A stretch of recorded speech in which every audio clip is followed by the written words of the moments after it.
Ma chère ambassadrice, mon cher ambassadeur, coucou.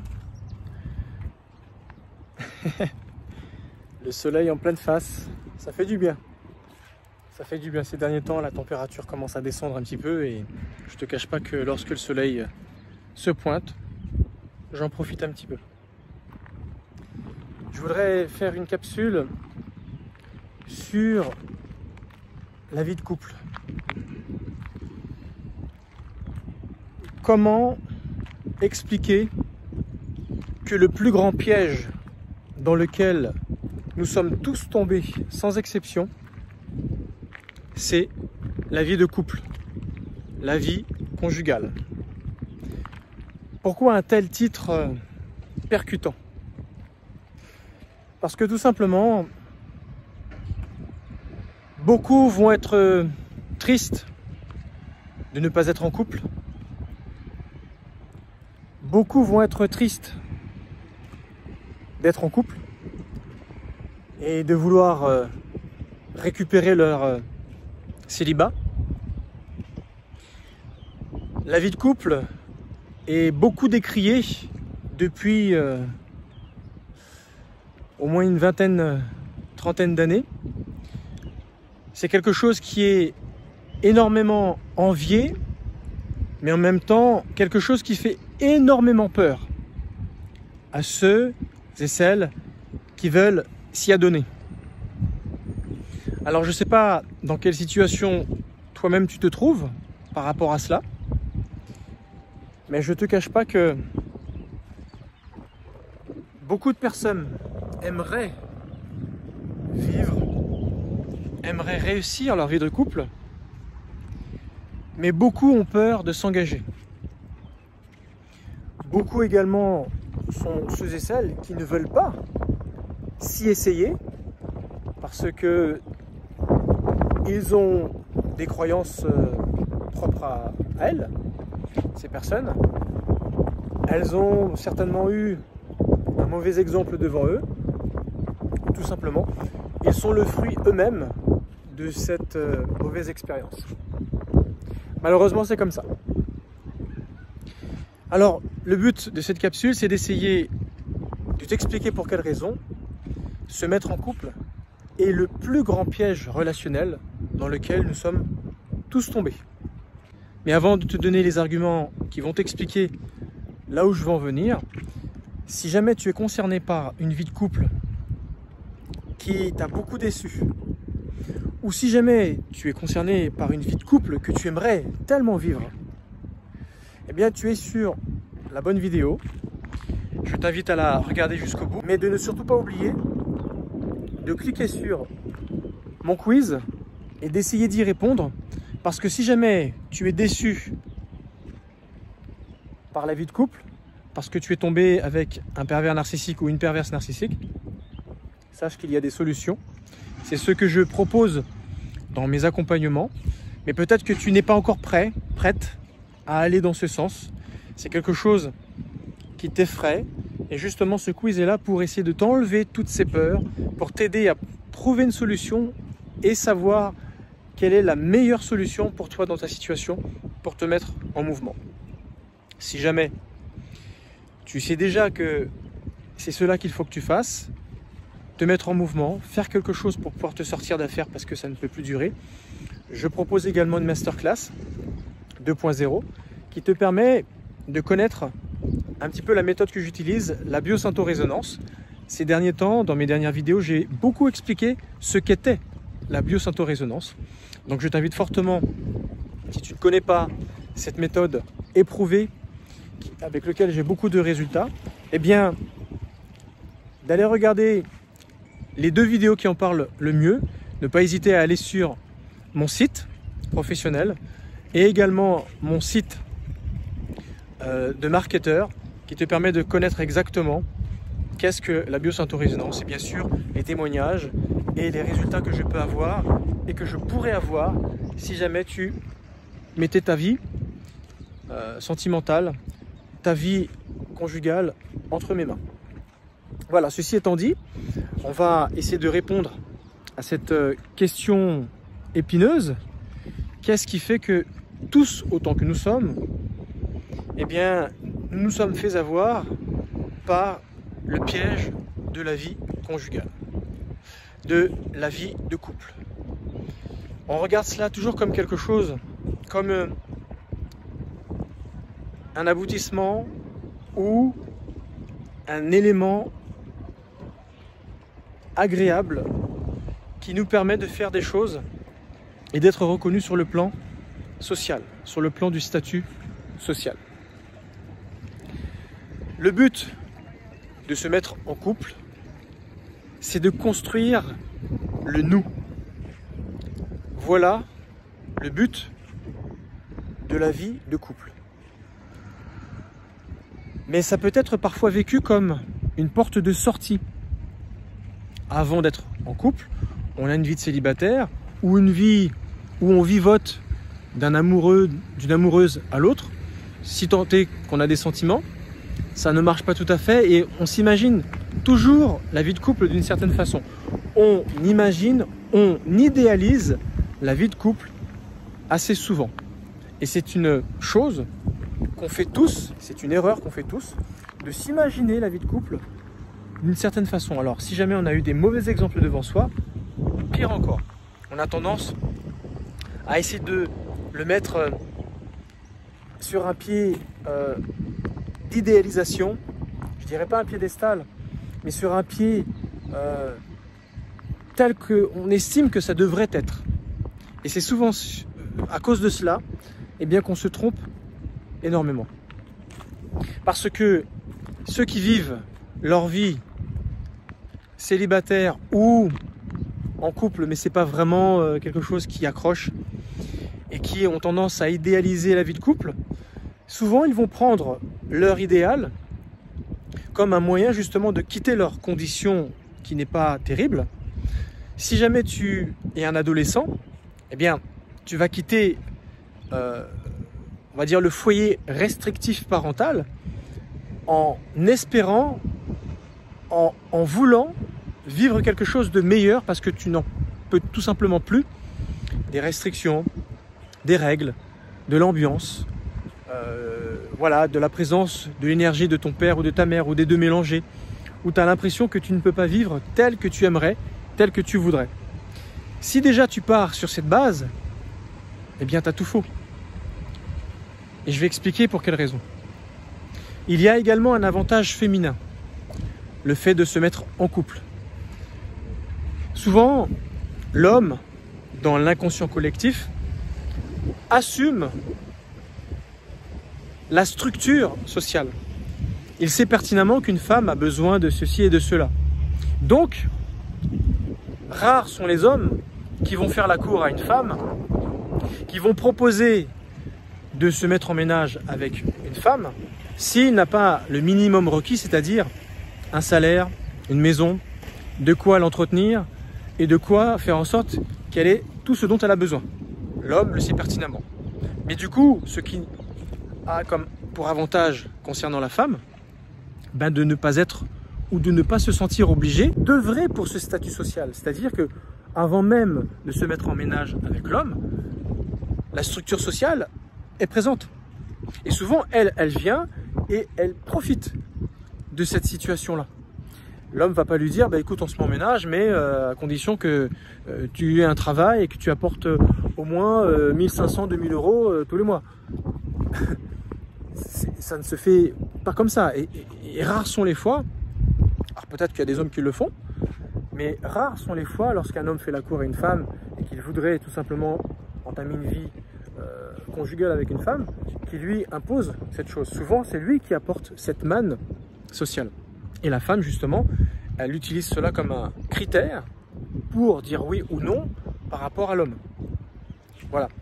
Donc, c'est souvent un échappatoire également de ce côté-là pour les femmes. C'est-à-dire que si jamais elles sont en train de finir leurs études, ou si jamais elles n'ont pas forcément un travail qui leur permette de subvenir à leurs besoins et qu'elles souvent elles vivent voilà, de petits boulots et elles ont du mal à rejoindre les deux bouts, rencontrer un homme qui a, on va dire, le salaire parce qu'il passe du temps dans ce travail et pas qu'il est plus intelligent, parce qu'il y a des femmes qui sont plus intelligentes plus cultivés, qui ont fait plus d'études par rapport aux hommes. Mais un homme, les conditions de vie d'un homme, c'est d'assumer sa vie. Il n'a pas l'échappatoire de pouvoir se mettre avec une femme en espérant que voilà, sa femme va tout lui apporter. Non. Par contre, l'inverse est complètement vrai. Ça ne dérangera jamais un homme de prendre une femme qui n'a rien à lui apporter sur le plan matériel, même peut-être prendre quelqu'un qui vient d'un milieu très très modeste, voire pauvre. Ça ne dérangera jamais un homme qui a beaucoup de moyens de tout donner à une femme. Mais l'inverse, une femme ne le fera pas. C'est dans l'inconscient collectif. Et si tant est qu'elle ait beaucoup d'argent, cette femme, et qu'elle gagne très bien sa vie, voire peut-être autant qu'un homme, dans l'inconscient collectif, elle estimera toujours que l'homme devra toujours avoir un petit quelque chose en plus par rapport à elle. C'est bizarre ce que je te dis, mais c'est pourtant vrai. Voilà, une femme qui va gagner entre ses 5 000 et 10 000 euros par mois, eh ben, elle ne va pas forcément trouver normal ou accepter que l'homme gagne son 2 000 euros ou son 1 000 euros par mois. Elle va avoir l'impression que c'est elle qui l'entretient. Alors qu'elle, dans l'inconscient collectif, elle estime que c'est à l'homme de prendre soin d'elle. Tu vois, toujours par rapport aux besoins fondamentaux dont je t'ai beaucoup parlé sur certaines de mes vidéos. Alors, pourquoi est-ce un piège de vouloir se mettre en couple? Et pourquoi est-ce un piège dans lequel nous sommes tous tombés? Pourquoi? Pourquoi la vie conjugale, la vie de couple, est la relation humaine qui est le plus grand piège relationnel que nous avons tous rencontré sans exception? Parce que tout simplement, lorsqu'on se met en couple, comme je t'ai dit, le but c'est de construire le nous. On veut que le nous existe. Mais comment le nous peut exister si le je n'existe pas? Comment pouvons-nous faire exister le nous si les deux je qui vont constituer le nous n'existent pas? Autant l'un que l'autre, ou un par rapport à l'autre. Parce que dans ce cas, les deux doivent exister. Et quand je dis que le je doit exister, c'est-à-dire qu'ils doivent être sevrés, mûrs, adultes, responsables de ce qu'ils vont construire. Détaillons un petit peu. Souvent, un jeune couple, donc voilà, on a 18, 19, 20 ans, on est encore chez papa-maman, ou on fait ses études dans une autre ville, mais on dépend complètement de papa-maman. Donc c'est pareil, parce qu'on dépend de papa-maman. Si tant est, on s'assume complètement par des petits boulots par-ci par-là, on arrive à payer sans forcément avoir une bourse, eh bien ses études, en assumant sa petite chambre d'étudiant et qu'on arrive à vivre ça pendant des années, décrocher son diplôme, décrocher son premier travail et avoir son premier salaire, et après toute la suite qui s'enchaîne, ça demande beaucoup d'efforts, beaucoup de patience et beaucoup d'incertitudes. Voilà pour quelle raison, souvent, c'est dans ces âges-là qu'on se met en couple. Parce que bien sûr, l'amour, ça commence depuis l'adolescence. Hein. On ne va pas attendre d'être malheureusement mûr, parce que c'est comme ça que fonctionne notre société, pour pouvoir entamer des relations amoureuses. On les entame, mais est-ce qu'elles sont sensées, mûres, prometteuses? C'est-à-dire que quand on se projette dans l'avenir, on se dit « oui, c'est sérieux ». La plupart du temps, non. D'ailleurs, il y a un phénomène qui se retrouve beaucoup aux États-Unis. Les jeunes qui ont fait leurs études supérieures ensemble, qui ont eu des vrais sentiments, ils ont même souvent eu une vie de couple étudiante. Après avoir décroché leur diplôme, chacun va faire ses études, souvent de préférence dans le même domaine. Et une fois que les études sont terminées, ils se mettent en couple, ils commencent à vivre leur vie de couple. Et 10 ans après, pof, c'est le flop. Voilà, c'est comme si on avait fait le tour de la question et voilà, c'est fini. Et pourtant, on a quoi? On a 30 ans. On a fini ses études, on a 30 ans. J'ai envie de dire que c'est plutôt à cet âge-là qu'on commence à véritablement à être mûr. pour engager ce genre de relation. C'est-à-dire construire le nous, alors qu'avant, ils étaient chacun dans leur coin en train de construire le je. C'est-à-dire devenir une personne qui va pouvoir s'assumer. C'était là que le je se construisait. On est encore dépendant de papa-maman, ça veut dire que le je n'est pas construit. Et même quelquefois, on quitte papa-maman à 17, 18, 19 ans pour faire une école quelque part, parce que souvent on entame nos études supérieures, eh bien on n'est pas sevré sur le plan affectif. Un jeune couple, c'est souvent deux adolescents, parce qu'on est adolescent, même à 20 ans passés, 20 ans, 21 ans, on est resté des adolescents. Quand on voit les jeunes d'aujourd'hui, c'est pas les jeunes d'il y a 30-40 ans en arrière. Alors, ça n'a rien à voir. Hein? Alors, les jeunes couples, ce sont des ados qui attendent de l'autre de combler les carences affectives des parents. C'est souvent ce qui se passe. Alors on va être très exigeant parce qu'on a souffert de cette façon, et parce que mon papa ceci, et parce que ma maman cela, et parce que le couple de mes parents j'en peux plus. Et on s'accroche comme une moule sur une roche à notre futur en exigeant que cette personne comble nos petites carences, nos petits besoins, et on devient exigeant. Et on devient peut-être même quelquefois exécrable, dur envers l'autre, parce que sous prétexte qu'on a manqué, ou sous prétexte qu'on n'a pas réussi à être sevré, on s'attend à ce que ce soit l'autre qui le fasse. Donc tu vois que dès le départ, le je n'est pas construit. Tant qu'un enfant, tant qu'un ado est en train de construire le je sur le plan éducatif, sur le plan des études, sur le plan professionnel, ben ça veut dire que le je n'est pas mûr. Et j'ai envie de te dire que c'est pas tant sur le plan professionnel, c'est plutôt sur le plan affectif. Si le je n'a pas été sevré par les parents, parce que les parents ont eu des carences dans la donation de leur propre personne en tant que parents, adultes, eh bien ça va poser problème. Comment veux-tu que le je de ce jeune couple puisse aboutir à un vrai nous solide? C'est pas possible. Ça veut dire que le je, quelque part, détruit le nous avant même que le nous va exister. Tout simplement parce que le je individuel n'existe pas complètement. Donc, qu'est-ce qu'on devrait tous faire avant de se mettre en couple en voulant construire le nous? Ben déjà, il faudrait souvent vérifier si notre je est bien construit. Si on n'a pas eu de carence, si toutefois on a eu des problèmes, des traumas, des problèmes qu'on a eu dans notre foyer parental, être suivi par un psychothérapeute pour justement enlever cela. Parce que ce qui n'a pas été réglé dans le foyer parental, pensant que la porte de sortie ou le prince charmant va nous sauver et nous faire oublier cela, ça reviendra en grande pompe quelques années plus tard, souvent d'ailleurs, lorsque l'idylle sera un petit peu descendue, ou lorsqu'il y aura peut-être un, voire deux enfants, et que la responsabilité de chaque je se confirmera. Et là, tu auras affaire à des je qui sont incapables de construire un nous, parce que le je individuel continuera de réclamer le lait maternel que lui-même n'aura pas reçu jusqu'au bout. Donc on a affaire finalement à des individus qui sont pas sevrés du tout sur le plan éducatif, sur le plan affectif. Et c'est souvent ces mêmes jeunes-là qui pensent pouvoir construire un nous et qui pensent pouvoir réussir.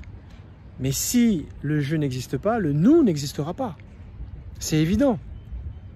Et c'est pour cela que le je est souvent détruit par le conditionnement parental et social qui n'a pas fait le travail jusqu'au bout. Et souvent les parents sont loin d'imaginer à quel point ils sont responsables et fautifs d'un enfant qui n'a pas pu construire son propre je.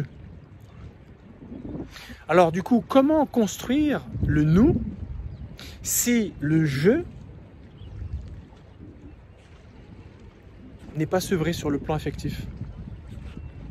Tu sais, les enfants de l'époque des 30 Glorieuses, de 1945 à 1973, c'est une génération d'après-guerre qui a largement prouvé qu'avoir 18 ou 19 ans, ils étaient beaucoup plus mûrs que la génération qui est venue juste après eux, c'est-à-dire les enfants des années fin 60, début 70, et la génération qui est venue après les années fin 60 et début 70, c'est-à-dire génération d'enfants des années 90.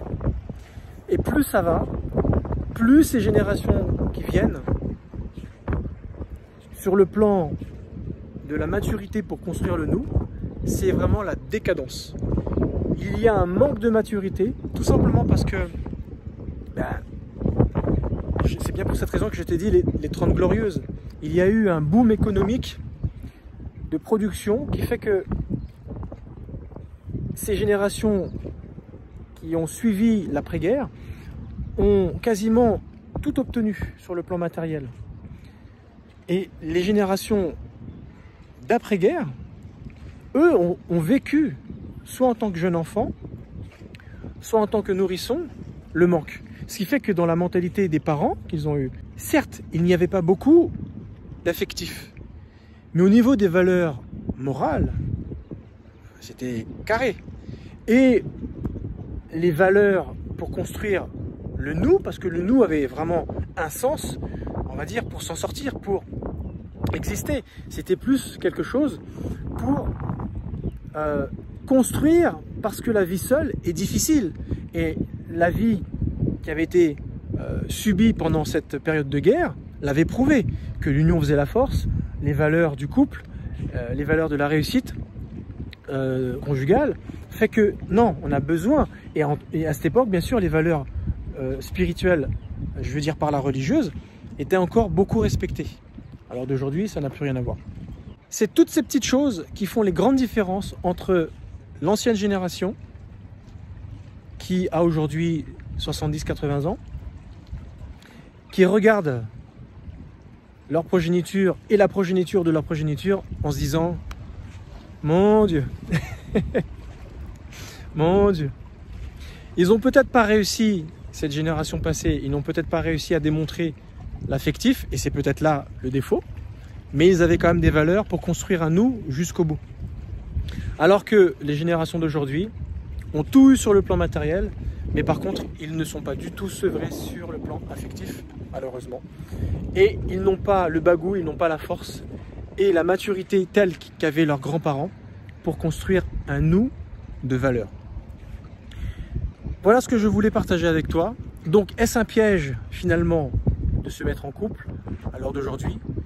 Ça le sera toujours à partir du moment où on ne sera pas sevré sur le plan affectif.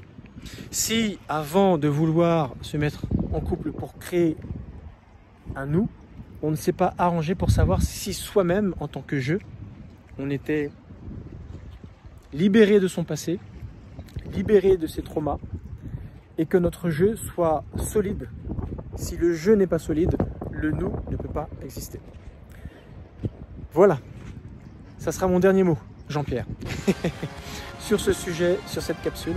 Merci de m'avoir suivi, je te souhaite une très très bonne journée, soirée, et je te dis à la prochaine. N'oublie pas les commentaires, n'oublie pas la masterclass, le quiz, et bien sûr si tu es mûr, si tu as besoin de savoir où tu en es par rapport à ta situation et construire ton jeu, même si les années sont passées, c'est faisable.